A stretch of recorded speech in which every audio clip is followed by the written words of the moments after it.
I have been a part of the Cheese Board Cooperative for 44 years now. I came to California from Ohio when I was in my middle 20s in order to work off alternative service to the draft during the Vietnam War as a conscientious objector to the war itself.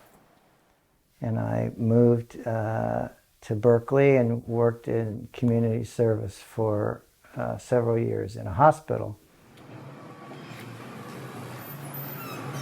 During that time, I met some people who were at the Cheese Board Cooperative. It wasn't actually a cooperative in the very beginning. It was started as a small ma and pa store selling cheese in 1967.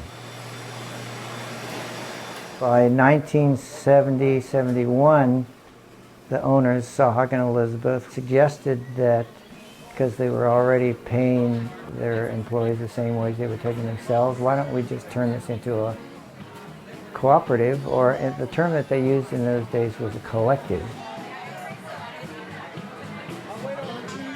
It was an immediate success.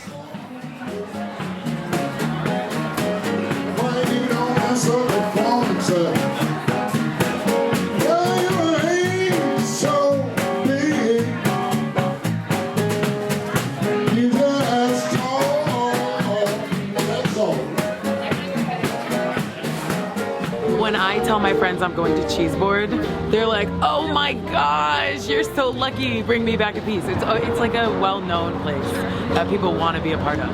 It's like it is a community here. The Bay Area is an expensive place to live. You don't need a lot of money to come here. You can just come and sit and eat a slice of pizza. You share a table with people. You hear nice music. You know, weather is wonderful.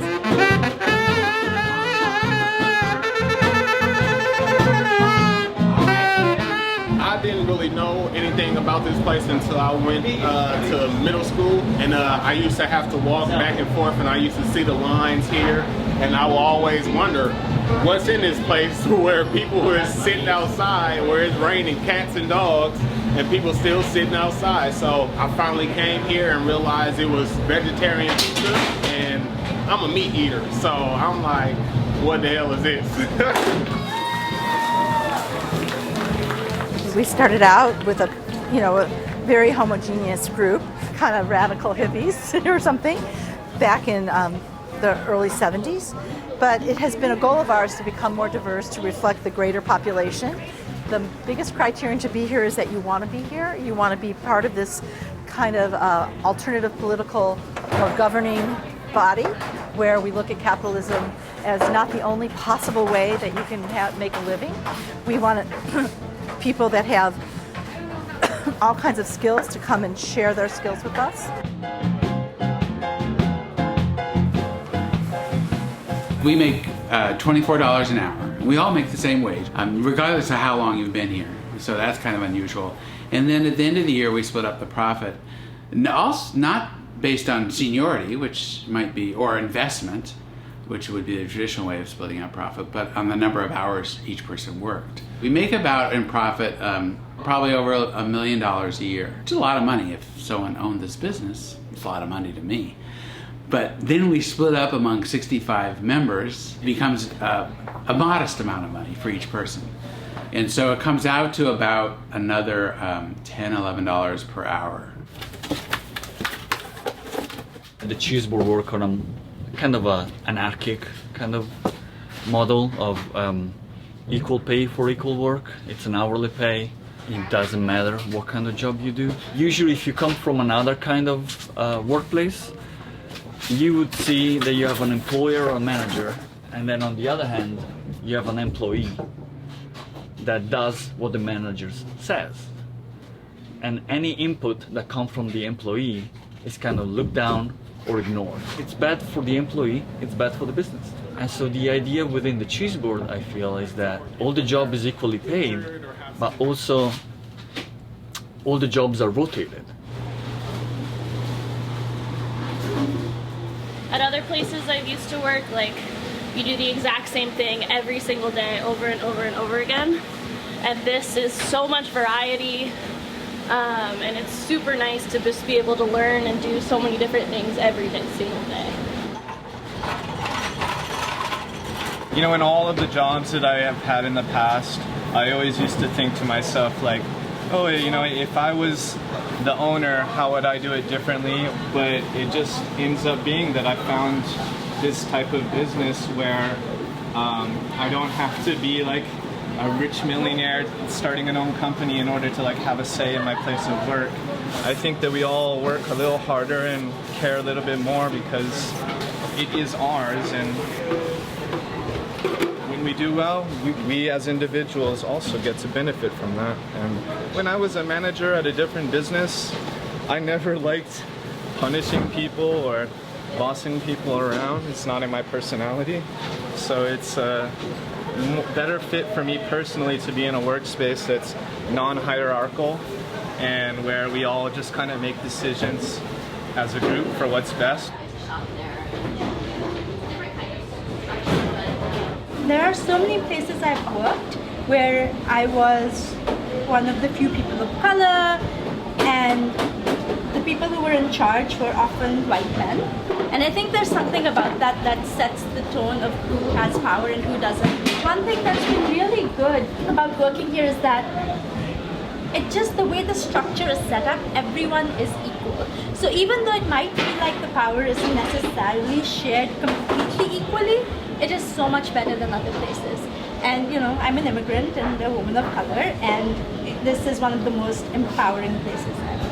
I've spent 28 years in food service. I've never had paid time off, never had healthcare paid for. They've never had it covered for me. And that I was able to get healthcare from day one.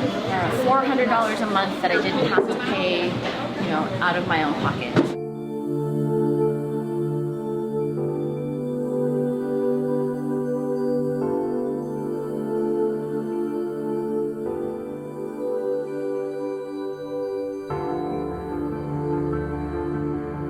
We allow people to be flexible with their schedules. I guess the majority work around 40 hours, 35 to 40 hours.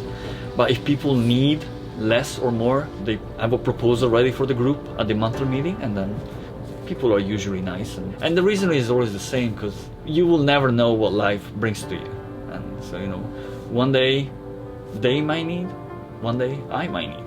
You know, like for example, 5-6 years ago, I was working like 50-60 hours because, you know, I was single and no kids, and I was like, I want to do this, my business, more money for me. And now I have a son, so I would like to spend more time with my son, so I try to work 35-40 hours, and so I can spend more time with when my son grows up. That's all.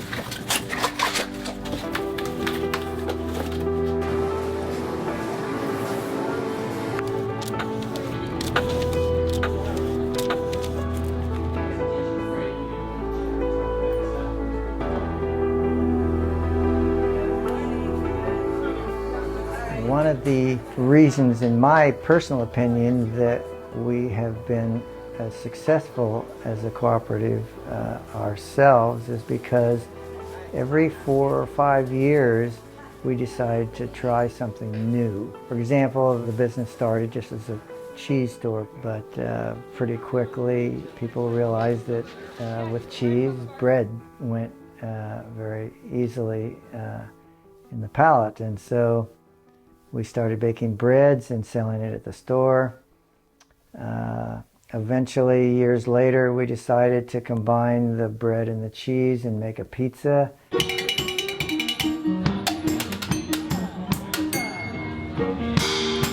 We decided that even though we didn't want to continue to keep getting bigger and bigger and bigger, we would try and duplicate ourselves. We basically franchised ourselves with the idea of starting another cooperative that would have the same kind of rewarding life and community building aspect that we have found.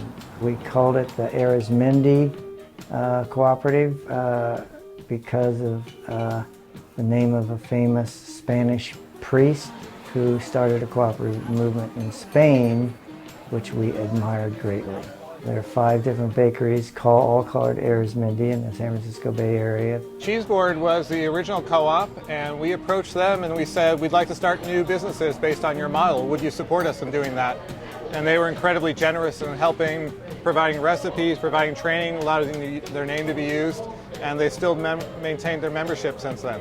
In the United States, there's been, among progressive people, there's been very much a perspective that small is beautiful, and that's the only thing that you should do. Becoming big is a problem. And for us, we kind of think that if you're only small, then you're also marginal, and you're not really helping out with larger social needs. So we wanted to find a way that co-ops could stay small and serving their immediate community, but network such that they could have an effect on the overall society. In the last decade or so, we've seen a great increase in interest in using the cooperative business model for workers to empower themselves in the economy. In fact, just last year, the U.S. Congress passed a law called the Main Street Employee Ownership Act that directed the federal government to make technical assistance in financing available to people who wanted to use worker cooperatives as a business model. We're excited about this because just like in many places across the globe, in the United States, we are experiencing increased inequality. We certainly recognize that many people feel that they're losing their place in the economy. And worker co-ops are one of the best strategies for people to, again, take control of their work life, take control of their workplace, so that they can take care of their families and take care of their communities.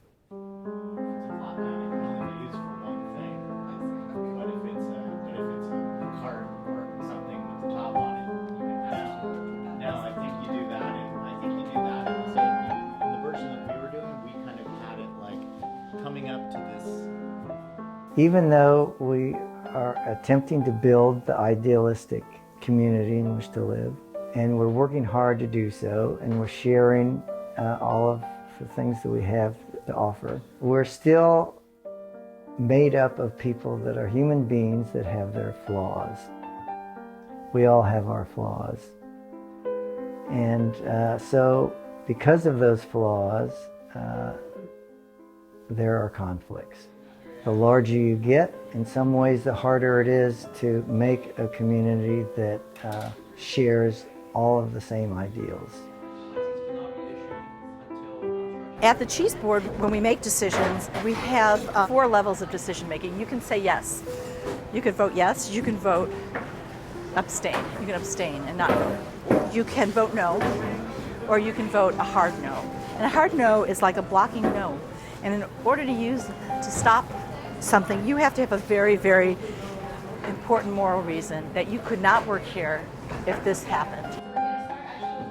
And we have a facilitator come and help us organize our meetings. We have, and at first I was kind of hesitant about it because I like the fact that we self-facilitated and it seemed very private. But in the end, I think it's helped the group a lot come to move forward and make decisions, because the bigger we get, the harder it is to kind of corral the group. I'm not a worker owner, so I don't have a stake in the decisions. Like, I never care what decision the group makes. I care that the group makes the best decision for the group. Sometimes I think the role I can bring is to bring the outside perspective of, oh, do you remember 4 years ago when you didn't have this? And do you remember all the work you did to get this? And when I first came in, the cooperative was pretty big, not as big as it is now. But it was using a lot of the practices from when it was smaller, and they didn't meet the needs of the bigger co-op. And what I've gotten to see over the span of 7 years is the co-op really get a better sense of what are our needs now. I think they've come to the realization we need more structure than we had, and we need more things written down to refer back to than we had. And then I get to help them to meet those needs. And it's really beautiful to see. Yeah.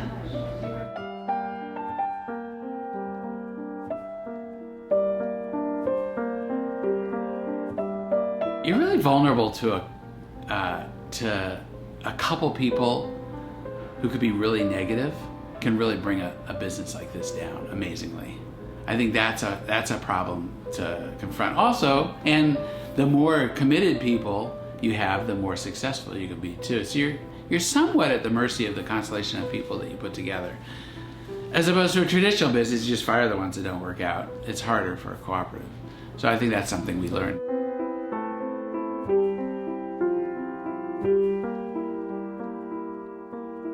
Well, sometimes I think about Cheese Board is like being part of a big family. So that means that we function and we don't function. We argue and we love each other. And so much of the Cheese Board is like that. But it is also this thing where you can get up in the morning and you can look in the mirror and feel like I have done as little harm as I can. I have actually, what I do here is try to make things better.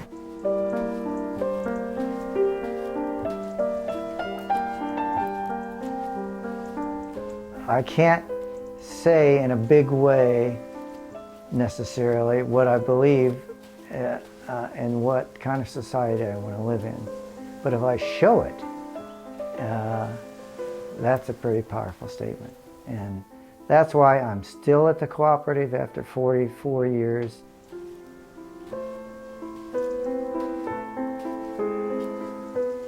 But it's my community, it's my family, it's my extended family now, and so I don't want to leave it, even though I don't want to work as hard as I did when I was young.